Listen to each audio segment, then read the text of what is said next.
Hey everyone, after my last video I thought I'd do a bit of a video on the Zappi because I haven't actually talked much about that before.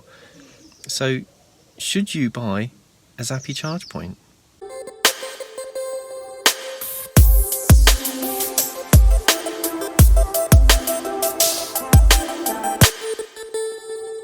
Now, whether you buy a Zappi charge point or not is probably going to depend on how you use your EV.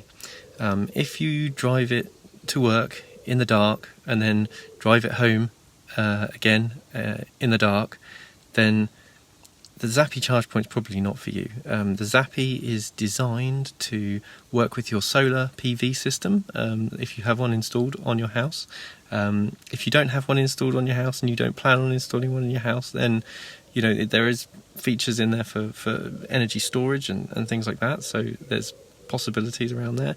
But predominantly people are buying this at the moment because they've got solar PV on their roof and they want to put that power straight into their car. So what I thought I'd do is, we've got our car here, it's on about 48% charge. I've just put the Zappi on, and because it's nice and sunny, it's putting about 3 kilowatts into the car, and it's saying it's got about 14 hours and 5 minutes remaining until it's fully charged. Now, of course, it's not going to be sunny for that long, but I thought what I'd do in this video is just show you how much charge you can expect to get in a typical, sunny day. It's April, so it's not the height of summer. Our solar PV system has put out about 21 kilowatts in high summer, so you could expect to put quite a lot of charge if you're putting all of that charge into the car. Clearly you won't, because you'll be making cups of tea and doing the cooking and all of this kind of stuff. So if you have your car at home during the day, even if it's just at the weekend, and in summer when it's light in the evenings, and your solar system is in the right orientation, then it may well be worth getting a Zappi to take advantage of the solar. Personally, I also think that the level of detail that My Energy are trying to achieve in their products is really, really laudable. They're not taking the easy route by any means. They're putting a lot of features in there, and I think that's future-proofing their products. I think that they're just packing them full of features which I haven't even scratched the surface of yet.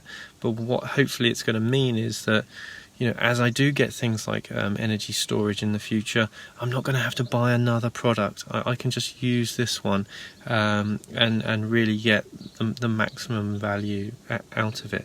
So anyway, let's see how we get on here. Let's see how much energy we can put into this car on an April day. Right, it's 5 o'clock. Let's see how it's done.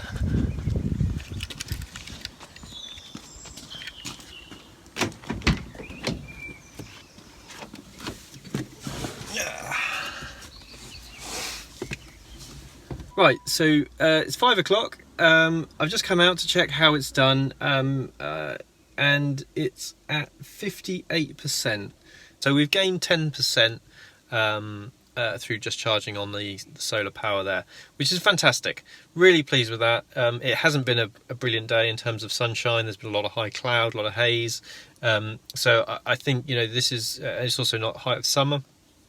So we're definitely going to get a good, decent amount of energy coming into the car from the solar system here. So one of the things to note here is that the Zappi's got some really neat timing features to help this process be as easy to administer as possible, and actually it removes the need, it pretty much removes the need for you to have your scheduler running in the car. One of the problems I had with this car, my wife came home one day and she said, I went to the shops, plugged the car in on the charger. She didn't need to charge, but she just fancied it. and it didn't charge. Now the reason it didn't charge was because the scheduler was running. So there's a calendar which tells the car when it should and should not charge. Now the car doesn't know that you're out and about, so it just runs that schedule forever. So you have to go, if you're out and about, you have to remember to turn the schedule off, otherwise the car will not charge if you plug it in. Which she didn't do, so she didn't get a charge, so she was a bit frustrated by that. So I'm now going to set this car to always charging. Then what I'm going to do in the Zappi unit is I'm going to set it onto Eco or Eco Plus.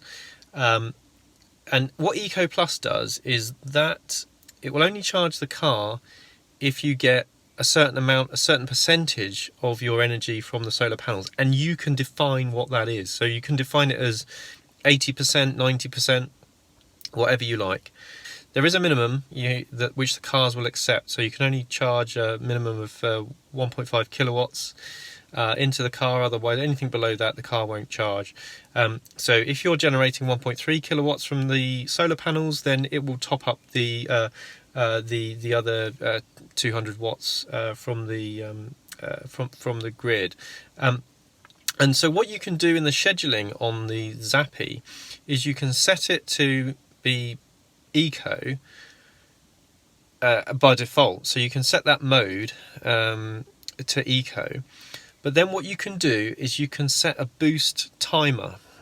Now, what a lot of people will have is they'll have a time of day tariff, and what they'll be able to do then is they'll be able to charge cheaply overnight. So what the boost timer allows you to do is leverage that.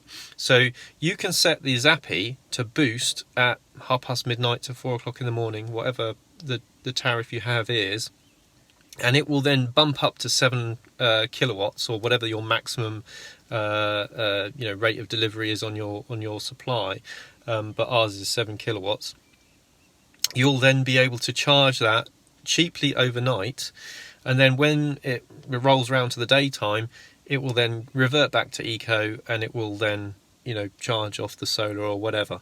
Now, if you go out and you get home and you need to charge the car, there's a boost button on the fascia, and when you press that, it will charge the car up to a predefined amount of kilowatts. It's actually a really, really nice way of managing the power. So you can have it set up just as you like it.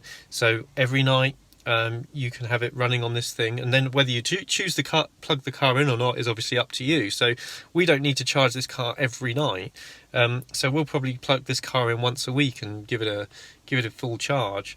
But that gives you some flexibility, but also the convenience of not having to go, oh, it's sunny, and run out and fiddle with the Zappi, put it in a certain mode or whatever. So you can just have it in an eco mode, and then when you actually want to take advantage of the cheap energy at night, it's got all of that programmed into it based on whatever electricity tariff that you're using. Now, obviously, you're going to have to put that in once.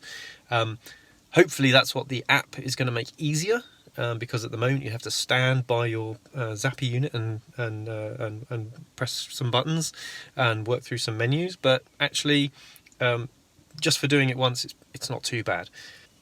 I thoroughly recommend the Zappi if you have solar power or some other, or wind or whatever, wind power that is. If you don't, then there's not much point. Unless you're planning on getting it in the future, you might as well just buy like a Rolex charger or something like that, or even a Charge Master if you can actually get them to turn up and fit it.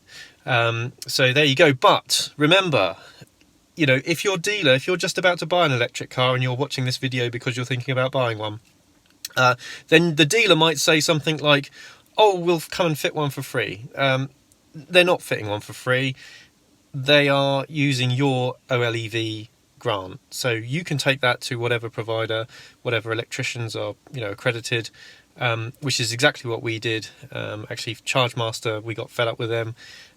We went to a local accredited electrician and said we wanted a Zappi, and we filled in all of the OLEV grant, and we paid a bit of money because it costs more than the grant will cover.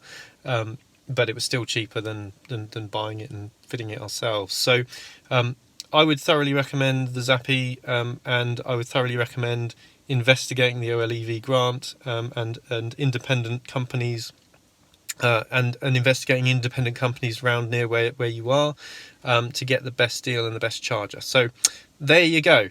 Right, that was a much longer video than I thought it was going to be. I thought it was just going to be a quick one, but there you go. Right, anyway, give it a like or not, whatever, and we will see you in the next one. Cheerio.